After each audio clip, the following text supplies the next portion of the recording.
வணக்கம் and welcome to delight cinemas. இன்னைக்கான இந்த அப்டேட்ஸ் வீடியோவில் ஃபஸ்ட்டு நம்ம பார்க்க போகிற அப்டேட் எந்த படத்தை பற்றி அப்படின்னு பார்த்தீங்கன்னா, சூர்யா அடுத்து நடிக்க போகிற சூர்யா 48.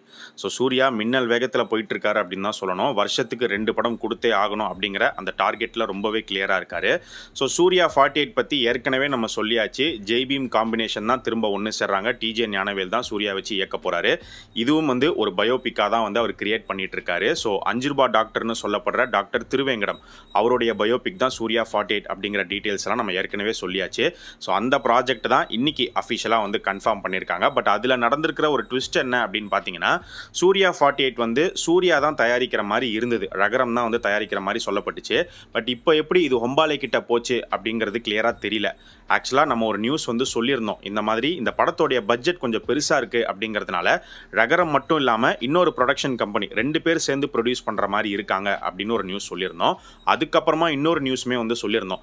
பட்ஜெட் திரும்ப ரீஒர்க் பண்ணிட்டு இருக்காங்க. ஸோ 2 ப்ரொடக்ஷன்லாம் வேணாம், வெறும் ரகரம் தயாரிப்பில் மட்டுமே இந்த படம் உருவாகிற மாதிரி பார்த்துட்டு இருக்காங்க. ஸோ பட்ஜெட் ரீஒர்க் போயிட்டு இருக்குன்னு சொல்லியிருந்தோம். அதுக்கப்புறம் என்ன நடந்துச்சுங்கிறது தெரியல.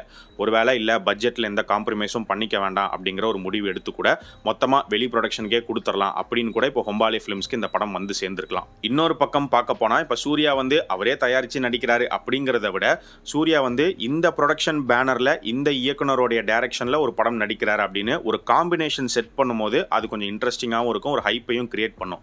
இப்போ ஹொம்பாலே ஃபிலிம்ஸ் ஒரு சாதாரண பேனர் கிடையாது. அவங்க பெரிய பெரிய படங்கள் தயாரிச்சிருக்காங்க, தயாரிச்சுக்கிட்டு இருக்காங்க. ஸோ சூர்யா ஹொம்பாலே அப்படின்னு ஒரு காம்பினேஷன் வரும்போது ஒரு ஹைப் கிரியேட் ஆகும். இப்போவே அது கிரியேட் ஆயிருக்கு. இந்த ப்ராஜெக்டில் இப்போவே இந்த படத்துக்குள்ளே யார் யாரெல்லாம் இருக்கா அப்படிங்கிறதுமே ஹொம்பாலே கன்ஃபார்ம் பண்ணியிருக்காங்க. ஸோ மியூசிக் பார்த்தீங்கன்னா சாய் அபியங்கர். இந்த பேரை பார்த்த உடனே சூர்யா ஃபேன்ஸ் பயங்கர ஹாப்பி ஆயிட்டாங்க. ஏன்னா கருப்புல அவருடைய ஒர்க் எல்லாருக்கும் ரொம்ப பிடிச்சிருந்தது. கருப்புக்கு அடுத்து இப்போ 2வது முறையாக சூர்யாவுடைய இந்த ப்ராஜெக்டில் அவர் இணையறாரு அப்படின்னோடனே ஓகே மியூசிக் பயங்கரமாக இருக்கும், செம்மையாக இருக்கும் அப்படிங்கிற மாதிரி எதிர்பார்க்குறாங்க. அண்ட் ஹீரோயின் பார்த்தீங்கன்னா கைடு லோஹார். கைடு லோஹாருக்கு கண்டென்ட் ஓரியன்ட் ஃபிலிமில் என்ன வேலை அப்படிங்கிற ஒரு கேள்வியும் போயிட்டுருக்கு. அது என்ன வேலைங்கிறது படம் வந்தால் தான் தெரியும். கண்டிப்பாக டிஜே ஞானவேல் அவங்கள எந்த மாதிரி ஒரு கேரக்டரில் அவர் யூஸ் பண்ணுறாரு, எப்படி காட்ட போகிறாரு அப்படிங்கிறத பார்க்கலாம். அண்ட் இதுக்கு அடுத்து எடிட்டர் பார்த்தீங்கன்னா ஃபிலமின் ராஜ், சினிமாட்டோகிராஃபர் கதிர் அப்படிங்கிறத ஹொம்பாலே கன்ஃபார்ம் பண்ணியிருக்காங்க. இதை தாண்டி இன்னும் வேறு யார் யாரெல்லாம் இந்த படத்துக்குள்ளே வரப்போகிறா அப்படிங்கிறது போக போக நமக்கு தெரிய வரும்.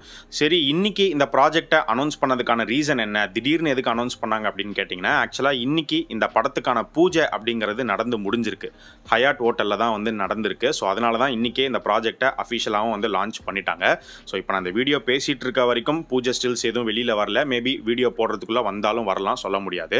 ஸோ இந்த படத்துக்கான செட் ஒர்க் பார்த்தீங்கன்னா ஆல்ரெடி ஸ்டார்ட் ஆகி போயிட்டுருக்கு அப்படிங்கிற ஒரு நியூஸும் கிடச்சிருக்கு. ஸோ இந்த ப்ராஜெக்ட் ஒரு குவிக்கான ஒரு ப்ராஜெக்டாக இருக்க போது அடுத்த வருஷம் சம்மரில் இந்த படத்தை கொண்டு வர பிளானில் மூவி டீம் இருக்காங்க அப்படிங்கிற மாதிரியுமே நியூஸ் இருக்குது. Hombale production content orient films எல்லாம் எடுக்க மாட்டாங்களே அப்படின்னு ஒரு டாக் போயிட்டுருக்கு. இப்போ கொஞ்ச நாளைக்கு முன்னாடி ரிலீஸ் ஆன பாலன் அப்படிங்கிற ஒரு மலையாளம் கண்டென்ட் ஓரியன்ட் ஃபிலிமை தயாரித்தது ஹொம்பாலே ஃபிலிம்ஸ் தான். ஸோ அதனால் எடுக்க மாட்டாங்க அப்படின்லாம் இல்லை, எடுத்துட்டு தான் இருக்காங்க. அந்த வகையில் இந்த படம் ஒரு முக்கியமான ஸ்ட்ராங்கான ஒரு கண்டென்ட் ஓரியன்ட் ஃபிலிமாக இருக்கும் அப்படிங்கிற மாதிரி எதிர்பார்க்கப்படுது. இது என்னதான் டிஜே ஞானவேலுடைய படம் அவருடைய ஸ்டைலில் இருக்க போகுது அப்படின்னாலும் இதில் ஒரு சில கமர்ஷியல் ஆஸ்பெக்ட்ஸ் எலமெண்ட்ஸ்லாம் எதிர்பார்க்கலாம் அப்படிங்கிற ஒரு நியூஸும் இருக்குது. சூர்யா 47 எடுத்துக்கிட்டோம் அப்படின்னா இந்த படம் சூர்யாவுடைய ஒரு ஆவேசமாக இருக்க போகுது அப்படின்னு நம்ம ஏற்கனவே சொல்லியிருந்தோம். இப்போ இந்த படத்தோடைய மியூசிக் டைரக்டர் சுஷின் ஷாமே அதை ஒரு இன்டர்வியூல கன்ஃபார்ம் பண்ணியிருக்காரு. ஸோ அவர்கிட்ட இந்த படத்தை பற்றி கேட்கும்போது என்ன சொல்லியிருக்காருன்னு பார்த்தீங்கன்னா, இந்த படத்தில் ஆவேசமுடைய ஃப்ளேவர் இருக்கு. ஸோ அதனாலே எனக்கு கொஞ்சம் சேலஞ்சிங்காக தான் இருந்தது. ஸோ மறுபடியும் ரிப்பீட் பண்ணிடக்கூடாது அப்படிங்கிறதுல நான் தெளிவாக இருந்தேன் அப்படின்னு அவர் சொல்லியிருக்காரு. ஸோ கண்டிப்பாக தரமான ஒரு சம்பவம் எதிர்பார்க்கலாம் அப்படின்னு நினைக்கிறேன். அண்ட் டேரக்டர் பார்த்தீங்கன்னா இந்த படத்தை எப்படி ஆடியன்ஸ்க்கு ப்ரெசென்ட் பண்ணணும் அப்படிங்கிறத இப்போ வரைக்குமே நாங்கள் முடிவு பண்ணலை. நாங்கள் எந்த ப்ரெஷரும் எடுத்துக்கல. நாங்கள் ரொம்ப கூலாக தான் ஒர்க் பண்ணிட்டு இருக்கோம். அதனால தான் எந்த ஒரு அப்டேட்டும் விடாமல் இருக்கும் அப்படிங்கிறதுமே அவர் சொல்லியிருக்காரு. சூர்யா 47 கன்ஃபார்ம் ஃபெஸ்டிவல் ரிலீஸ் தான் நடக்க போகுது. அது ஒன்று இந்த வருஷம் தீபாவளியாக இருக்கலாம், இல்லை அடுத்த வருஷம் பொங்கலாக இருக்கலாம். பட் மேக்ஸிமம் இந்த வருஷமே கொண்டு வர ஒரு பிளானில் தான் இருக்காங்க அப்படின்னு தான் இப்போதைக்கு நியூஸ் வந்துட்டுருக்கு. அண்ட் இந்த படத்தோடைய அப்டேட் எப்போ தான் எதிர்பார்க்கலாம் அப்படின்னு கேட்டிங்கன்னா, நம்ம ஏற்கனவே சொல்லியிருந்தோம் சூர்யா பிறந்தநாளை முன்னிட்டு சூர்யா 47 ப்ரோமோ ரிலீஸ் பண்ணுற ஒரு பிளானில் இருக்காங்க அப்படின்னு. பட் இப்போவும் மூவி டீம் அதே பிளானில் தான் இருக்காங்களா அப்படிங்கிறது கிளியராக தெரியல. அதுக்கான காரணம் என்னன்னு பார்த்தீங்கன்னா, ஆகஸ்ட் 14 விஸ்வநாதன் சன்ஸ் படம் ரிலீஸ் ஆகுது அப்படிங்கிறதுனால இப்போ சூர்யா பிறந்தநாள் வந்து ஜூலை 23 வரும். ஸோ அந்த டைமு ஆகஸ்ட் ஃபர்ஸ்ட் வீக்லலாம் full and full Viswanathan Sons அந்த படத்துக்கான ப்ரொமோஷன்ஸ் தான் வந்து போயிட்டுருக்கோம்.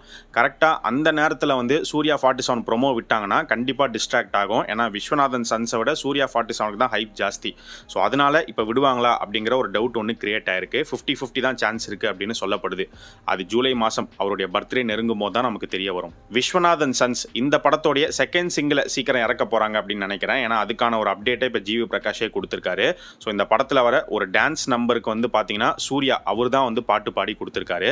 ஸோ ரெட்ரோவில் இதுக்கு முன்னாடி சூர்யா பாடியிருந்தாரு. கருப்பில் பாடலை, ஏன்னா கருப்பில் வந்து அவர் கடவுள் அப்படிங்கிறதுனால கடவுளே எப்படி பாட வைக்க முடியும், அதனால் ஆர்ஜே பாலாஜி விட்டார் போல. ஸோ இந்த படத்தில் மறுபடியும் ஒரு சாங் ஒன்று பாடியிருக்காரு. ஆனால் அந்த சாங்க்கு பார்த்தீங்கன்னா கென் கருணாஸ் தான் வந்து லிரிக்ஸ் எழுதியிருக்காரு அப்படிங்கிறதுமே ஜிவி பிரகாஷ் கன்ஃபார்ம் பண்ணியிருக்காரு. ஏகே அடுத்து நடிக்க போகிற AK 64 இந்த படத்தோடைய அனௌன்ஸ்மெண்ட் வந்து ஜூலை ஃபர்ஸ்ட் வீக்குள்ளே வரதுக்கு வாய்ப்புகள் இருக்குன்னு நம்ம சொல்லியிருந்தோம். இப்போ வர நியூஸ் என்ன அப்படின்னு பார்த்தீங்கன்னா ஜூலை மாதம் ஃபர்ஸ்ட் 10 டேஸ்க்குள்ளே கண்டிப்பாக அப்டேட் வரும் அப்படிங்கிற மாதிரி தான் சொல்லப்படுது. அந்த 10 நாளுக்குள்ளே எப்போ வேணாலுமே வரலாம். அது ஒன்று தேர்ஸ்டே சென்டிமெண்ட் ஃபாலோ பண்ணாங்கன்னா ஜூலை 2ஆம் தேதி வரலாம், இல்லை 9ஆம் தேதி வரலாம். இல்லை நம்பரில் 1 நம்பர் சென்டிமெண்ட் ஃபாலோ பண்ணாங்க அப்படின்னா ஜூலை 1 வரலாம், இல்லை ஜூலை 10ஆம் தேதி வரலாம். எப்போ வேணாலும் எந்த டைம் வேணாலும் வரலாம் அப்படிங்கிற மாதிரி தான் இப்போ அப்டேட் இருக்குது. அண்ட் இந்த படத்தோடைய டைட்டில் பற்றி போயிட்டு இருக்கிற ஒரு ரூமர் என்ன அப்படின்னு பார்த்தீங்கன்னா இந்த படத்துக்கும் குட் பேட் அக்லி மாதிரி ஒரு இங்கிலீஷ் டைட்டில் தான் வைக்க போகிறாங்க. இதெல்லாம் நம்ம போன வருஷமே வந்து சொல்லிட்டோம். ஆனால் அது என்ன டைட்டில் அப்படின்னு பார்க்கும்போது டேர் டெவில் தான் அந்த படத்தோடைய டைட்டிலாக வச்சிருக்காங்க அப்படின்னு ஒரு ரூமர் சோஷியல் மீடியாவில் போயிட்டு இருக்கு. கன்ஃபார்மாக வந்து தெரியல. இந்த படத்தோடைய ஷூட்டிங்கை பொறுத்த வரைக்கும் அதுவும் குட் பேட் அக்லி ஸ்டைல் தான். ஸோ குட் பேட் அக்லி பார்த்தீங்கன்னா ஆல்மோஸ்ட் ஃபாரின்லேயே தான் ஷூட் முடிச்சிருப்பாங்க. ஒரு சில விஷயங்கள் மட்டும்தான் இங்கே இந்தியாவில் எடுத்தாங்க. அதே மாதிரி தான் இந்த படத்தோடைய ஷூட்டிங்கும் நடக்க போகுது. ஸோ கம்ப்ளீட்டாக ஒரு 80 to 85% வந்து ஃபாரினில் தான் வந்து ஷூட் பண்ணுற மாதிரி இருக்காங்க. ஆரம்பத்தில் போலாண்ட் அப்படின்னு ஒரு நியூஸ் வந்தது. பட் இப்போவும் வந்து அங்கேயே தான் போய் எடுக்கிற மாதிரி இருக்காங்களா, இல்லை வேறு இடங்கள் பார்த்துருக்காங்களா அப்படிங்கிறத வெயிட் பண்ணி பார்க்கணும். ஒரு சில விஷயங்கள் வேணால் இங்கே இந்தியாவில் அது வந்து ராமோஜிராவ் ஃபிலிம் சிட்டியாக இருக்கலாம், இல்லை இங்கே சென்னையில் இருக்கக்கூடிய பிரசாத் ஸ்டுடியோ இந்த மாதிரி வந்து செட்டுக்குள்ளே எடுக்கிற மாதிரி தான் இருக்கும். ஸோ ஷூட்டிங் நம்பர் ஆஃப் டேஸை பொறுத்த வரைக்கும் ஒரு 3-3.5 மாதம், அதாவது 90 டேஸ்க்குள்ளே இந்த படத்தோடைய மொத்த ஷூட்டிங்கும் முடிக்கணும் அப்படிங்கிற பிளானில் தான் இருக்கிறதா சொல்லப்படுது. அதுவும் பார்த்தீங்கன்னா அட்டஸ்டச்சில் நடக்குமாங்கிறது கிளியராக தெரியல. கொஞ்சம் கேப் விட்டு தான் எடுக்கிற மாதிரி இருக்கும்னு நினைக்கிறேன். ஸோ படத்தை அடுத்த வருஷம் சம்மர் ரிலீஸ் டார்கெட் பண்ணுறாங்க அப்படிங்கிற மாதிரி இப்போதைக்கு நியூஸ் வந்துட்டு இருக்கு. ஃபர்ஸ்ட் அஃபிஷியலாக அனௌன்ஸ்மெண்ட் வரட்டும். அதுக்கப்புறம் இவங்க எப்படி ஷூட் போகிறாங்க அதை பொறுத்து தான் சம்மரில் வர போகிறாங்களா, இல்லை முன்னாடியே வரதுக்கு வாய்ப்புகள் இருக்கா, இல்லை இன்னும் டிலே ஆகலாமா அப்படிங்கிறது நமக்கு தெரிய வரும். டைரக்டர் அட்லியோடைய இயக்கத்தில் அல்லு அர்ஜுன் இப்போ நடிச்சிட்டு இருக்கிற ராக்கா எடுத்துக்கிட்டோம் அப்படின்னா கரண்டாக மும்பையில் ஷூட் போயிட்டு இருக்கு. ஸோ இப்போ பார்த்தீங்கன்னா அல்லு அர்ஜுன், தீபிகா படுகோன் இவங்களுடைய காம்பினேஷன் சீன்ஸ் தான் எடுத்துட்டு இருக்காங்க. இதை முடிச்சுட்டு இதுக்கடுத்து ராஷ்மிகா ஷூட்டிங்கில் ஜாயின் பண்ண போகிறாங்க. ஸோ புஷ்பாவுடைய வெற்றியை தொடர்ந்து மறுபடியும் அல்லு அர்ஜுன் ராஷ்மிகாவை இந்த படத்துலையும் பார்க்க போகிறோம். ஆனால் இந்த படத்தில் வேற ஒரு டிஃப்ரெண்ட் ஷேடில் தான் ராஷ்மிகாவுடைய கேரக்டர் இருக்க போகுது அப்படிங்கிறதையும் நம்ம ஏற்கனவே சொல்லியிருந்தோம். புஷ்பாவில் பார்த்தீங்கன்னா ஒரு டிபிக்கல் ஹீரோயினாக வந்திருப்பாங்க. பட் இந்த படத்தில் அவங்க ஒன் ஆஃப் த வில்லனாக ப்ளே பண்ணுறாங்க அப்படின்னு நம்ம சொல்லியிருந்தோம். ஸோ அவங்க கேரக்டர் பார்த்தீங்கன்னா ஒரு கிரே ஷேட், ஒரு நெகட்டிவ் ஷேடாக தான் இருக்க போகுதுன்னு சொல்லப்படுது. அதில் வர ஒரு ரூமர் என்னன்னு பார்க்கும்போது அவங்க இந்த படத்தில் ஒரு வேம்பயராக அப்பியர் ஆவாங்க அப்படிங்கிற மாதிரி சொல்லப்படுது. அல்லு அர்ஜுன் உல்ஃப், ராஷ்மிகா வேம்பயரா, அட்லி என்ன குக் பண்ணுறாரு அப்படிங்கிறது தெரியல. இதை பற்றி நீங்கள் என்ன நினைக்கிறீங்க அப்படிங்கிறத கமெண்ட் செக்ஷனில் சொல்லுங்கள்.